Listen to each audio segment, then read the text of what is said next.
Asian news India channel में आपका हार्दिक स्वागत है। और आज हम गाजियाबाद के अंदर हम बात करें कलेक्ट्रेट से। ये आप बैनर देख रहे हैं, ये बैनर जो ज्ञापन देने आए हैं, धरना प्रदर्शन कर रहे हैं यहाँ पर, ये यूजीसी को लेके कर रहे हैं। यूजीसी क्या बला है ऐसी जो कि पूरे देश के अंदर खलबली मचा दी है। यूजीसी को लेके रोडों पे लोग उतर रहे हैं, सड़कों पे उतर रहे हैं। क्या है यूजीसी? हमारे बीच में एक समाज सेवी हैं नरेंद्र गौतम जी।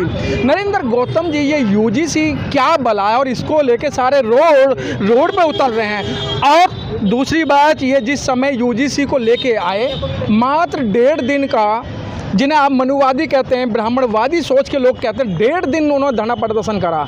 उसके बाद में सुप्रीम कोर्ट ने उसका संज्ञान ले लिया और संज्ञान लेते कह दिया कि 19 मार्च तक ये सुप्रीम कोर्ट में विचाराधीन रहेगा। तो क्या मामला है सुप्रीम कोर्ट का? देखिए साहब, यूजीसी लागू हो या ना हो, इससे कोई फर्क पड़ने वाला नहीं है जी। मैं यूजीसी का विरोध नहीं करता, मैं समर्थन को भी करता हूँ, विरोध भी करता हूँ। मैं दोनों हाथों में लड्डू लेना चाहता हूँ? नहीं, लड्डू लेना नहीं चाहता। मैं अपने लोगों को ये समझाना चाह रहा हूँ, जब 1950 में संविधान लागू हो गया लेकिन आज तक इम्प्लीमेंट नहीं हो गया, इसका इम्प्लीमेंट नहीं हो रहा है, किसी भी आर्टिकल का इम्प्लीमेंट नहीं हो रहा है। संविधान पहले ही कह चुका है कि समानता सबको मिलनी चाहिए। कहाँ मिल पा रही है समानता? नहीं मिल पा रही है। फिर यदि आप इस बिल को लागू करा भी लोगे तब भी ये इम्प्लीमेंट नहीं होगा, तब क्या हासिल करोगे? तब कुछ और ढूंढोगे। तो इसका सीधा सा फंडा ये है कि यदि हम लोग चाहते हैं कि हमारे बच्चों के साथ में यूनिवर्सिटी में या कहीं भी परीक्षाओं में, नौकरियों के इंटरव्यू में, कहीं भी अगर हमें समानता चाहिए, हमारे बच्चों के साथ विरोध नहीं होना चाहिए या उनका हक नहीं मरना चाहिए, तो सिंपल सा फंडा है, सरकार को जो संविधान में प्रावधान है, आर्टिकल नंबर 18, आर्टिकल नंबर 19, उपाधियों का अंत कर देना चाहिए। उपाधि मतलब कोई भी टाइटल, हाँ, कोई भी अपने नाम के आगे सरनेम नहीं लगाएगा, न लिखेगा। जब सरनेम ही नहीं लगेगा, जब जड़ ही खत्म हो जाएगी, तो कौन किसके साथ अत्याचार करेगा? तो पता कैसे लगेगा कि नरेंद्र गौतम जी एससी हैं, दलित हैं? तो ये मतलब सरकार तो नहीं चाहती ना, मनुवादी लोग तो नहीं चाहते ना ये। ठीक, जरूरत ही नहीं है, जरूरत ही नहीं है मुझे एससी होने की, मुझे एससी होने की ज़रूरत नहीं है।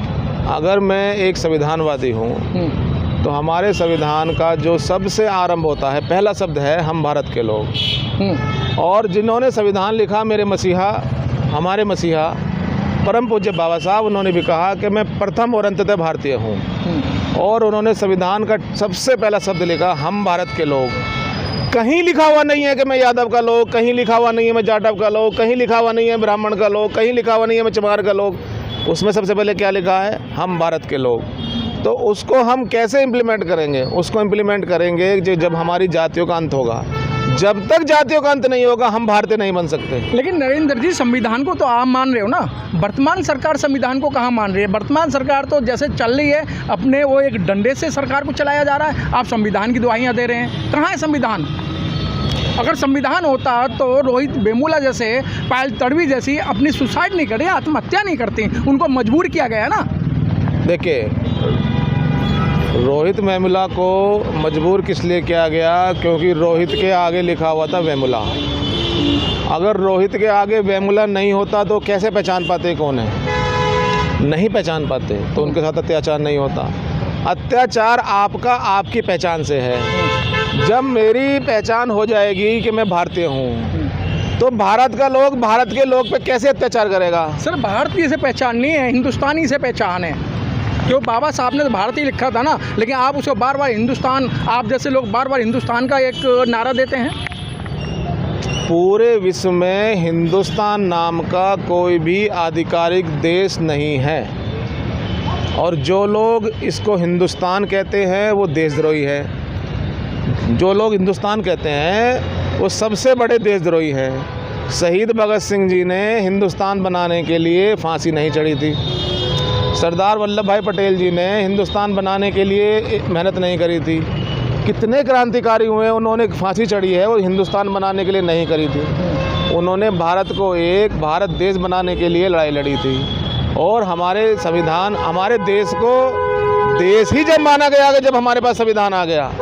तो जो लोग आज संविधान का विरोध कर रहे हैं वो उस डाल पे बैठे हैं जिस डाल पे बैठे हैं उस डाल को काटने का काम कर रहे हैं, वो जल्दी गिरेंगे। तो क्या लगता है कि अब यूजीसी लागू नहीं होनी चाहिए? मैंने फिर आपको बताया कि लागू होने से कोई फ़र्क नहीं पड़ेगा और लागू ना होने से कोई फ़र्क नहीं पड़ेगा। बेसिकली कोई भी जो बिल आता है या कोई भी कायदा कानून आता है वो लोगों के लिए आता है। देखिए, हम एक डेमोक्रेसी में रहते हैं। डेमोक्रेसी क्या है? डेमोक्रेसी है लोगों का शासन, लोगों के लिए, लोगों के द्वारा। ठीक है जी। जब डेमोक्रेसी की बात कर रहे हैं, बार बार आप लोकतंत्र की बात कर रहे हैं, क्या आपको मंदिर में जाने दिया जाता है? क्या आपको अच्छे कपड़े पहन के आपको रोड पे जाने दिया जाता है? टोपी रखने पे मार दिया जाता है? अब तो एक और चाल हो गई है कि किसी दलित को पकड़ो, उसकी पिटाई करो, उसके मुंह पे पेशाब करो, उस वीडियो को वायरल कर दो। ये डेमोक्रेसी है? देखिए, आप बार बार दलित की बात कर रहे हैं। दलित की पहचान क्या है? अभी मैं इस रोड पे खड़ा हूँ, क्या कोई मुझे देख के बता सकता है कि मैं किस कम्युनिटी से हूँ? नहीं बता सकता। जब तक कि वो मुझसे मेरा नाम नहीं पूछेगा, मेरा नाम पूछ के भी नहीं बता सकता मैं किस कम्युनिटी से हूँ। जब मेरा सरनेम पूछेगा तब उसे मालूम होगा कि इस कम्युनिटी से है। जब उसे सरनेम पता लग जाएगा तो उसके अंदर की जो भावनाएं हैं वो बदल जाएगी। तो इसीलिए मैं बार बार कह रहा हूँ कि जब तक सरनेम का अंत नहीं होगा इस देश में समानता नहीं आ सकती। सरनेम का अंत किए बिना इस देश में समानता नहीं आ सकती। जब तक जात हम बाबा, देखिए, बाबा साहब जी ने एक किताब लिखी, जात पात का विनाश। वो किताब हमारे बहुत कम लोगों ने बाबा पढ़ी। साहब ने बहुत सारे ग्रंथ लिखे हैं और मेन ग्रंथ जो आप जो बार बार बात कर रहे हैं संविधान की, लेकिन सर बात आती है कि कब तक रोहित वेमुला, कब तक पायल तड़वी, कब तक एम्स की डॉक्टर आत्महत्या करेंगी? सर मेरा मानना ये है। मैं फिर आपसे बात बता रहा हूँ कि जब तक रोहित के आगे रोहित वेमुला लिखा जाएगा तब तक उनका शोषण होता रहेगा। रोहित को रोहित छोड़ दो, मैं देखता हूँ कौन शोषण करता है। नहीं कर पाओगे सर। आप, मुझे लगता है कि समाज में कम जाना आना है आपका।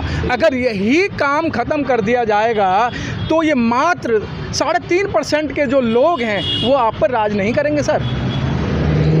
देखिए, जो 3.5% के लोग हैं, जब उनके नाम के आगे से सरनेम हट जाएगा तो वो कहाँ जाएंगे? सर हटाएगा कौन? बात वहीं आ रही है। आप बार बार इस बात को कह रहे हैं सरनाम नहीं होना चाहिए, सरनेम नहीं होना चाहिए। आपने देखा है कि बच्चे पैदा आप करते हैं, नाम उसका और कोई रखता है। अभी तक ये सुधार आया है क्या?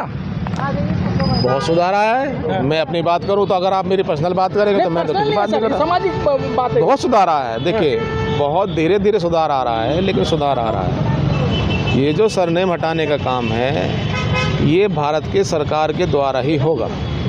और जिस तरह से हम पूरे देश में, चलिएगा, बहुत अच्छी बात कि सरनाम हटाने का काम इस सरकार के द्वारा होगा, लेकिन सरकार नहीं चाहती कि समानता या समान अधिकार की बात की जाए, क्योंकि अभी जो यूजीसी बिल है कोई इसके अंदर इतना, बहुत अच्छी बात कही, इतने अच्छे कोई प्रावधान नहीं है, लेकिन फिर भी टीस है, दर्द है। क्यों? कैमरामैन जयराम के साथ मनोज पिप्पल, गाजियाबाद कलेक्ट्रेट, उत्तर प्रदेश। तो भैया सब हम तो अपना